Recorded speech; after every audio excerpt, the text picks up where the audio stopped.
पिछले 4.5 साल का राजस्थान की अशोक गहलोत सरकार का ट्रैक ये है कि वो न तो सदन में परफॉर्मेंस कर पा रही है, न सदन के बाहर धरातल पर।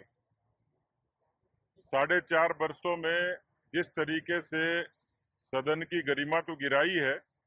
लेकिन उसके साथ ये सदन जवाबदेह होता है और जितने आइटम, जितने मुद्दे विधायकों के द्वारा, चाहे वो सत्ता पक्ष के हों चाहे प्रतिपक्ष के हों, जो मुद्दे उठाए जाते हैं अलग अलग विधानसभा के प्रावधानों में,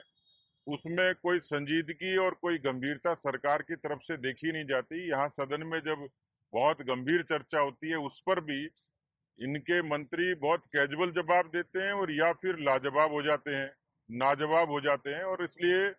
ये साफ दिखता है कि जब किसी सरकार के नुमाइंदे की नीति और नीयत ठीक नहीं होती है तो शब्दों के रूप में और चेहरे से वो प्रकट हो जाती है। इसलिए इस सरकार से हालांकि उम्मीद नहीं थी, क्योंकि जुगाड़ की सरकार है और जिस तरीके की सरकार में जो लोग बैठे हैं वो अक्षम अयोग्य किस्म के लोग हैं, कोई परफॉर्मेंस धरातल पर नहीं है। और इसलिए जो एंटी इनकम्बेंसी है वो सरकार के साथ साथ इनके विधायकों और मंत्रियों के खिलाफ भी बहुत प्रबल तरीके से है। इसलिए तैयारी भी नहीं होती, नीति भी नहीं है, नियत भी नहीं है। और सबसे बड़ी बात यह है, यदि काम किया होता है तो लोगों की, जनता की जुबान पर बोलता है। लेकिन दुर्भाग्य ये है, ये तो भला उस स्पीकर महोदय का कि जो सरकार को कदम कदम पर डिफेंड करते हैं, अन्यथा यदि सदन में उस तरीके की निरपेक्षता होती तो ये सरकार कब की जनता की अदालत में दोषी हो चुकी होती। लेकिन अभी भी जिस तरीके का आचरण और जिस तरीके की परफॉर्मेंस है बहुत पुअर है, और वो जनता भी उसको देख रही है। सरकार के एक मंत्री कहते हैं कि मेरे खिलाफ झूठा मुकदमा दर्ज किया गया है, सदन में वो कहते हैं। तो क्या लगता है कानून व्यवस्था किस तरह की किस हिसाब में चल रही देखिए, कानून व्यवस्था तो खराब है ही, लेकिन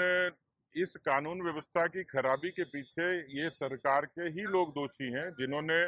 जो राजनीतिक हस्तक्षेप रखते हैं, संरक्षण देते हैं, पुलिसिंग को जिन्होंने कमजोर किया, संसाधनों के नाते भी उसकी वानगी है कि केवल 3% पुलिस के विभाग पर खर्च करना, ये सरकार के उस कमजोरी को प्रदर्शित करता है कि उनका कोई कमिटमेंट नहीं है। लेकिन इन्हीं के लोग इन्हीं पर जब कोई उंगली उठाते हैं, प्रश्न खड़ा करते हैं, तो ये तो जनता देख रही है कि कौन दोषी कौन निर्दोष है। लेकिन ये बात सही है कि जब सरकार का इकबाल कमजोर होता है, इकबाल खत्म होता है, तो उस प्रदेश की कानून व्यवस्था भगवान भरोसे होती है। 4 मार्च के आंदोलन की